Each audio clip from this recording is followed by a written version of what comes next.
Alonso Berruguete podría haberse quedado trabajando cómodamente en el taller de su padre, el gran pintor Pedro Berruguete, en la localidad palentina de Paredes de Nava. Pero su inconformismo y curiosidad le hicieron abrir nuevos horizontes.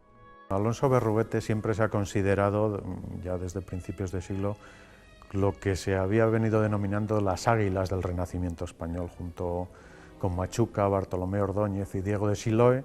Era parte de esa generación de comienzos del siglo XVI que deciden acudir a Italia para formarse, a beber de esas fuentes del Renacimiento. Una bastante larga estancia en Italia, de la que existen algunos datos significativos, como su relación directa con grandes maestros italianos, como es el caso, por ejemplo, de Miguel Ángel.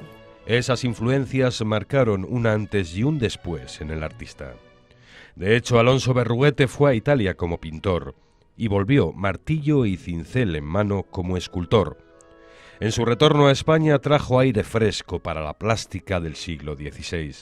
Que la llegada de Berruguete significa una ruptura bastante grande respecto a lo que se estaba haciendo. El retablo de San Benito el Real es contemporáneo de otras grandes producciones que se realizan en el Reino de Castilla y que están realizados en una clave gótica todavía. Entonces aquí tenemos un poco la respuesta a ese carácter innovador, rompedor que va a tener el nuevo lenguaje que trae Berruguete. Se va a convertir en un gran escultor que recibe grandísimos encargos muy importantes, en un momento además de auge político, económico, de crecimiento, de expansión española, en una relación directa también muchas veces con el emperador, con Carlos V.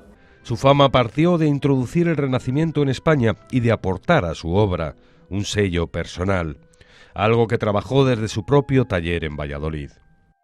Berruguete se instala aquí, trabaja en Valladolid, queda definitivamente vinculado a empresas castellanas, sobre todo en el centro y norte de la península.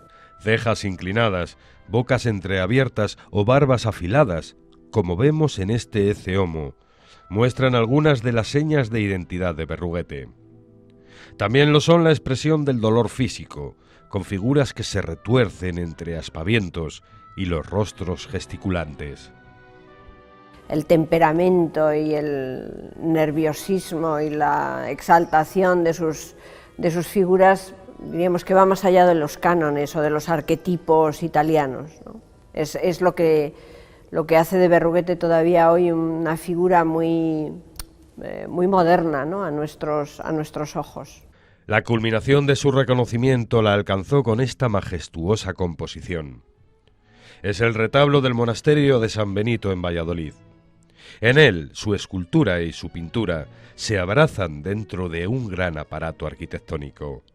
Es una verdadera máquina de una altura y unos tamaños gigantescos que al mismo tiempo tiene un sutil mensaje teológico muy relacionado con la labor de la orden y todo el mensaje de la salvación que se atribuye a la redención por el mundo cristiano.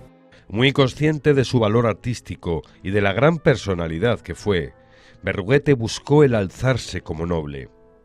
Para ello compró un pueblo entero, el señorío de Ventosa de la Cuesta, en Valladolid.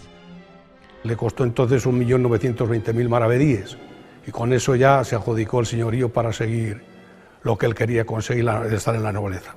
Cuando le llegó la muerte a los 71 años de edad, mandó que fuera su señorío su eterno lugar de descanso. Murió en Toledo, precisamente le sorprendió la muerte 2 años después de conseguir el señorío, o sea, disfrutó poco de él. Y por medio de su esposa, Juana de Pereda, y su hijo, pues porque lo había pedido él, le trajeron a enterrar a Ventosa de la Cuesta. Y aquí yace uno de los máximos representantes del Renacimiento del siglo XVI, figura comparable con el gran Juan de Juni, el Greco o el mismísimo Miguel Ángel. Aunque Alonso Berruguete, a través de su arte innovador, dejó bien claro que él era único.